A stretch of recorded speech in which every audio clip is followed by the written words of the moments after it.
Ashabul ukhdud adalah para pembuat parit. Siapa mereka?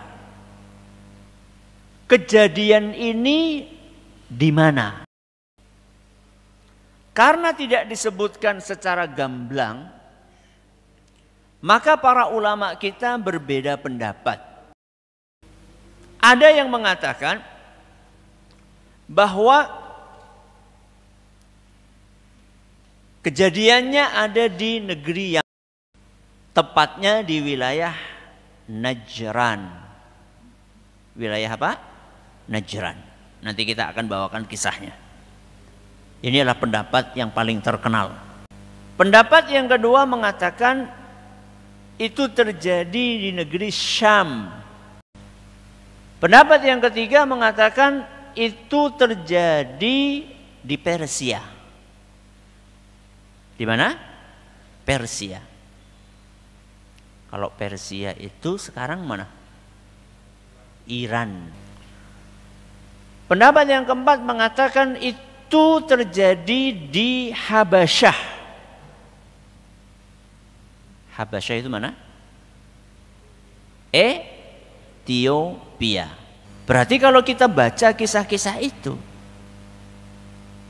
kemungkinan besar penyiksaan dengan parit yang diisi api itu bukan terjadi sekali. Terjadi berulang-ulang kali di wilayah yang berbeda-beda. Kita bawakan secukupnya waktu. Kita mulai dari kisah yang pertama yang terjadi di mana? Yaman. Kisah para pembuat parit di Yaman ini disebutkan dalam Sahih Muslim. Disebutkan dalam Sahih Muslim. Dan ini yang akan saya bawakan malam hari ini. Lalu saya akan sisipkan beberapa tambahan keterangan yang disebutkan di luar Sahih Muslim sebagai penjelas, sehingga kita bisa membayangkan dengan lebih detail tentang kisah itu. Jadi aslinya ada dalam kitab apa tadi? Sahih Muslim. Sahabat yang meriwayatkan kisah ini adalah Suhaib. Suhaib. Dari mana beliau? Suhaib Ar-Rumi. Mana itu? Romawi. Bismillah. Aslinya dari mana? Romawi. Suhaib meriwayatkan dari Rasulullah Sallallahu Alaihi Wasallam. Nabi SAW bersabda, dahulu sebelum kalian, sebelum umat Islam ada seorang raja. Tidak disebutkan oleh Nabi SAW raja itu tinggal di mana, tapi oleh Ibnu Abbas radhiyallahu anhuma dalam tafsir Al-Baghawi disebutkan bahwa raja itu ada di Yaman. Di wilayah mana tadi? Najran.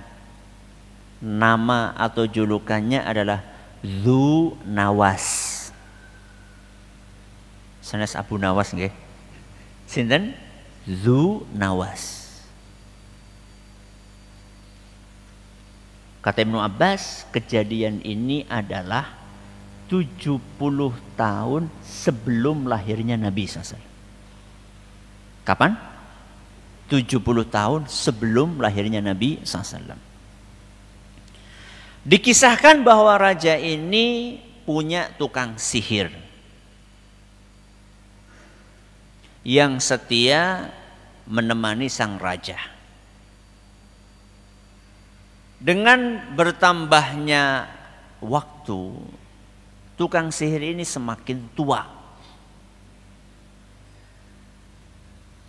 Karena semakin tua, dan dia ingin ada yang mewarisi keahliannya itu. Keahlian untuk apa? Nyihir.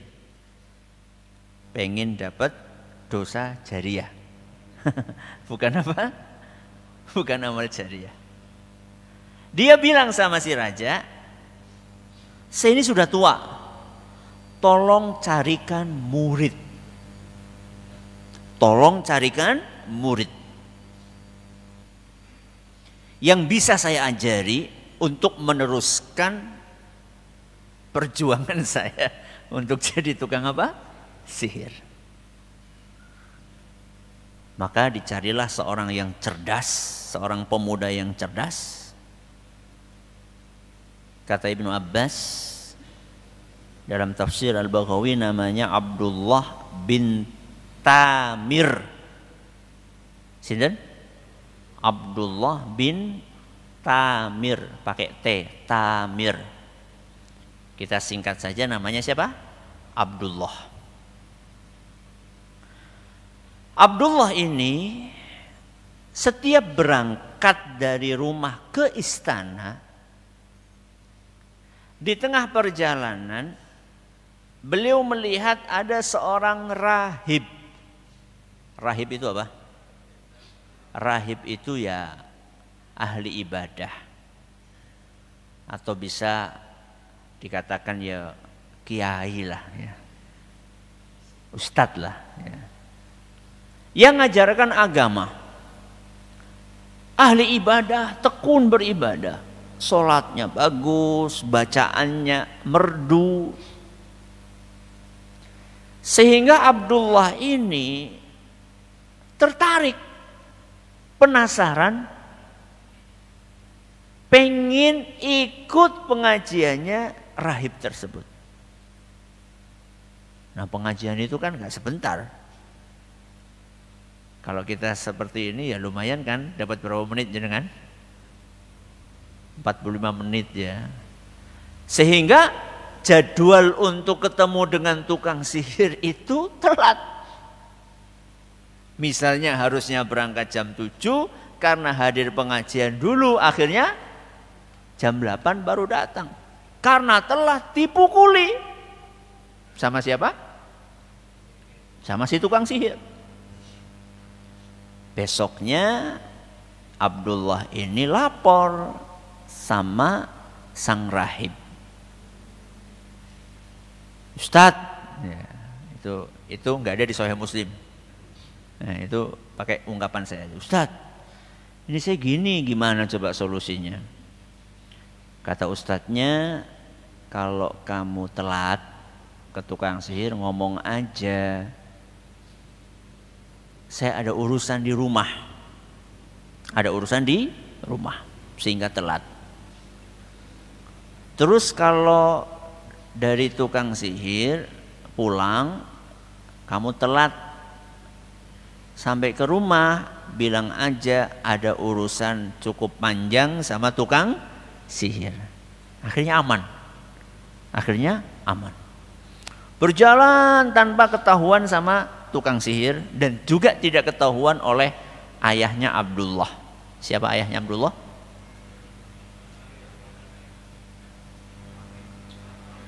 Saya dok bingung. Tamir, bok mau Abdullah bin Tamir, ya. Jangan ngantuk ya. Sudah. Sampai datang suatu hari, ketika pemuda itu akan berangkat seperti biasa, orang-orang pada berkerumun di jalan yang biasa mereka lewati dan biasa dilewati oleh Abdullah. Ada apa gerangan? Ternyata di tengah jalan itu ada binatang buas yang besar. Dan gak ada yang berani untuk mengusir binatang itu. Akhirnya kata Abdullah, inilah hari pembuktian. Ya Allah, Ajaran siapa yang lebih engkau sukai? Ajaran rahib ini atau ajaran tukang sihir itu?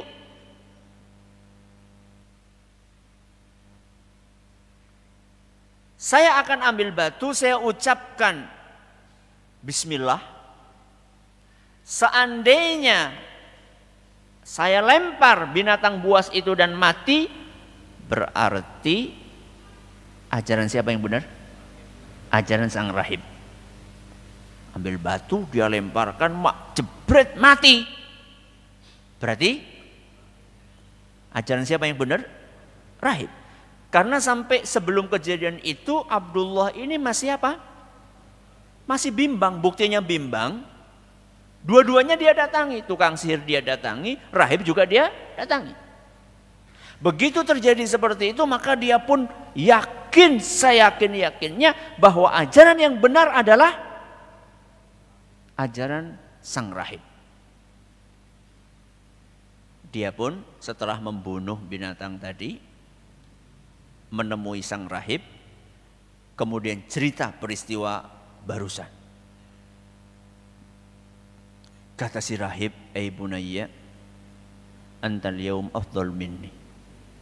Kamu mulai hari ini lebih istimewa dari aku. Alias levelmu sudah lebih apa? Lebih tinggi. Tapi kuperkirakan engkau akan menghadapi ujian berat. Dan kalau engkau menghadapi ujian berat itu, jangan lapor-lapor bahwa kamu dapat ilmu dari aku. Mbok kena apa? Mbok kena getahe. Ya. Singkat cerita, si Abdullah ini tambah pinter, tambah tinggi ilmunya sampai beliau itu bisa ngobati penyakit-penyakit sulit. Ada orang bisu datang diobati sembuh. Dalam beberapa riwayat disebutkan bahwa orang-orang yang sakit-sakit tadi itu ditanya sama Abdullah, kamu pengen sembuh? Berimanlah kepada Allah. Begitu beriman kepada Allah, didoakan sembuh. Datang orang punya penyakit kusta. Apa kusta? Penyakit di kulit yang sangat menular. Kalau sudah parah, lepas sendi-sendinya. Copot, niki copot. Copot sampai lama-lama habis. Na'udzubillah min dzalik. Sama, diobati, minta kepada Allah, sembuh. Penyakit-penyakit susah, sembuh. Sampai berita itu terdengar oleh teman nongkrongnya raja. Siapa rajanya tadi? Dzu Nawas. Dan teman nongkrongnya raja itu buta. Maka dia pun datang menemui Abdullah dengan membawa harta banyak. Teman nongkrongnya raja, sugih, kaya dia. Dia ngomong sama Abdullah, kalau engkau bisa menyembuhkan aku, seluruh harta ini untuk kamu. Apa jawaban Abdullah? Saya nggak bisa menyembuhkan. Yang bisa menyembuhkan adalah Tuhanku. Adalah Tuhanku.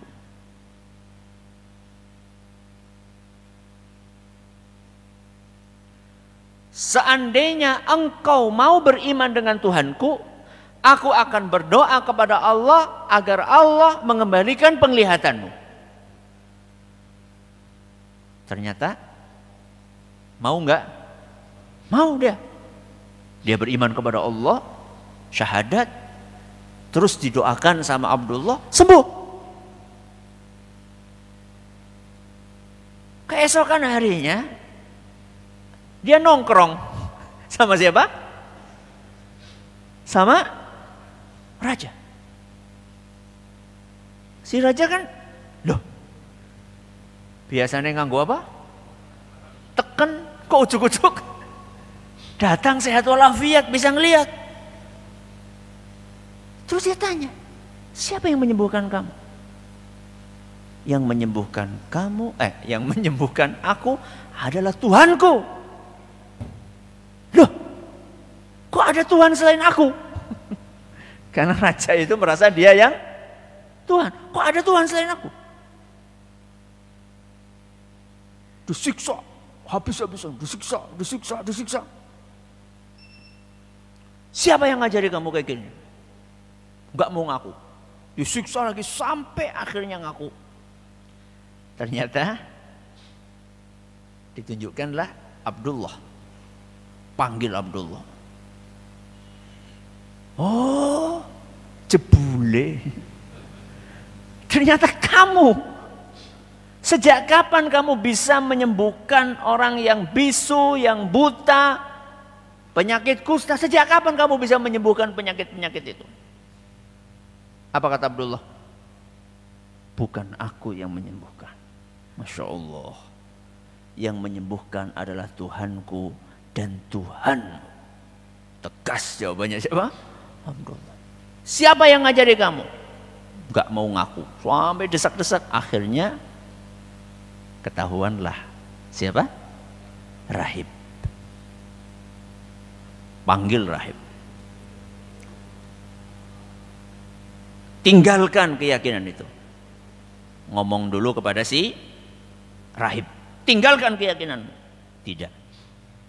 Tuhanku adalah Allah. Diambillah gergaji raksasa dan diletakkan pas di tengah-tengah kepala sang rahib. Tinggalkan agama ini. Tidak. Mulailah krok krok krok krok krok sampai terbelah menjadi dua. Dipanggil teman nongkrongnya siapa? Raja. Tinggalkan ajaran ini. Tidak. Kamu pengen seperti ini? Dilihatin siapa? Rahib yang sudah terbelah menjadi dua? Tidak. Sama. Letakkan gergaji di gergaji. Terbelah menjadi dua. Giliran siapa? Abdullah. Yang paling apa? Tinggi ilmunya. Oh, nggak bisa pakai gergaji ini. Akhirnya Zunawas ini bilang sama prajuritnya, bawa Abdullah ini ke puncak gunung yang paling tinggi. Ikat, bawa ke puncak gunung yang paling tinggi. Sesampainya kalian di sana, lemparkan anak ini ke jurang. Sampai di atas, Abdullah berdoa, Allahumma kfinihim bima syi'ta. Ya Allah, lindungi aku dari prajurit-prajurit ini dengan cara terserah engkau. Simpel ya doanya ya. Jadi gak perlu panjang-panjang. Tabrak motor, ketelindas, tiba mengjurang, enggak gitu. Pokoknya anak itu cuma berdoa, ya Allah lindungi aku dari orang-orang ini dengan cara terserah engkau. Begitu selesai berdoa langsung buk, buk, buk, buk, buk, buk. Gunungnya itu bergoyang kencang. Semua prajurit itu jatuh ke jurang. Abdullahnya sehat walafiat.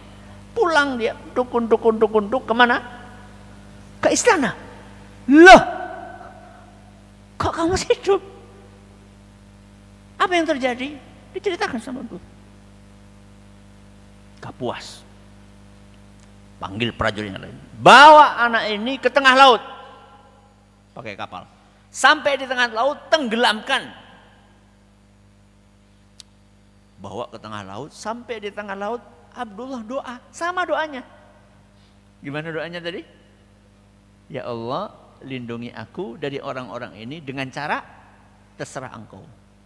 Tahu-tahu kapalnya kebalik, bluk. Semua pasukan yang ada di atas kapal itu tenggelam semuanya kecuali Abdullah. Jalan lagi balik ke istana. Loh, kok masih hidup? Apa kata Abdullah? Kamu tidak bisa membunuh aku kecuali dengan cara yang aku ajarkan kepadamu. Apa caranya? Ambil anak panah milikku. Sebelum itu, kumpulkan penduduk negeri ini semuanya di lapangan. Setelah semua penduduk negeri ini kumpul, ambil anak panah milikku, ambil busur milikku, ikat aku, kemudian tarik anak panah itu. Sebelum engkau lepaskan, engkau ucapkan Bismillah. Apa? Bismillah. Rabbil Ghulam. Bismillah atas nama Tuhan dari pemuda ini. Gak sadar dia. Lagi di apa? Lagi dijebak dia, gak sadar dia. Karena dia sudah bernafsu pengen bunuh pakai cara apapun. Betul. Setelah diikat Abdullah, raja ngambil panah, kemudian ditarik. Dan sebelum dilepaskan dia mengucapkan kata Bismillah dengan suara yang didengar oleh seluruh penduduk negeri. Kira-kira mereka sudah dengar kejadian-kejadian sebelumnya atau tidak? Ya iyalah, itu kan kejadian apa? Kejadian ajaib, dan Abdullah ini terkenal. Betul begitu dilepaskan anak panah tersebut, pas kena di pelipis dari Abdullah, meninggal Abdullah. Begitu masyarakat melihat matinya Abdullah dengan ucapan apa? Bismillah. Serentak semuanya mengatakan amanna bi rabbil ghulam. Detik ini juga kami beriman dengan Tuhan Abdullah. Kami beriman dengan Tuhannya Abdullah. Kami beriman dengan Tuhannya Abdullah. Geger. Semuanya beriman. Berapa jumlahnya saat itu? Dalam kata Muqatil 70.000. Kata Ibnu Ishaq 20.000. Hanya dengan menyaksikan kejadian itu puluhan ribu beriman. Kan kebakaran apa? Kumis. Jenggot kan enggak boleh. Kebakaran kumis ya. Akhirnya wah gimana ini? Dibikinlah parit. Dan paritnya itu ada 7. Kata Al-Kalbi, paritnya ada 7. Panjang satu parit 40 hasta. Ya wis 40 meter lah, dia hastane nyong karo wong mien dia lebih gede kae. Ya, katakanlah 40 meter.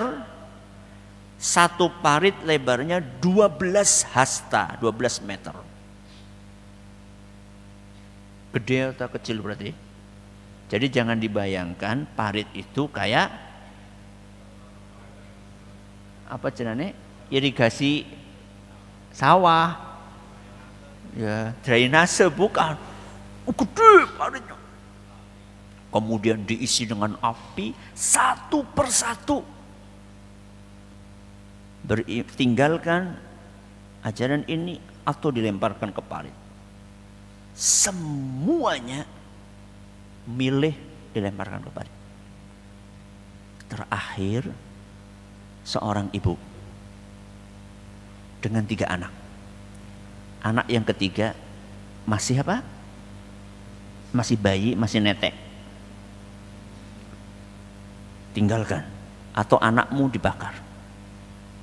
Anak pertama, ibu itu tetap kekeh.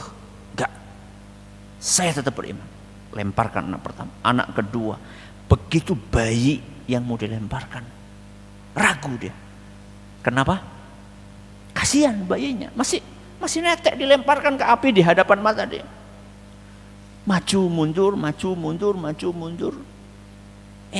Bayi itu ngomong.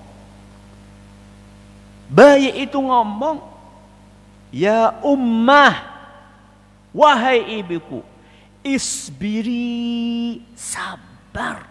Fa innaki 'alal haq. Engkau berada di atas kebenaran. Itu mukjizat. Di dalam riwayat lain disebutkan, ya ummah, inni ara amamaka naran la tutfa. Ibu, di akhirat itu ada api yang gak mungkin mati. Napa niku? Neraka. Intinya takutlah dengan api itu, lebih takutlah dengan api itu dibandingkan api dunia. Maka ibu itu pun tegar, bayinya dilempar, terus ibu itu dilempar. Selesailah kisah Ashabul Ukhdud. Ternyata cuma satu kisah kita cukup. Padahal tadi ada berapa versi? Ada banyak.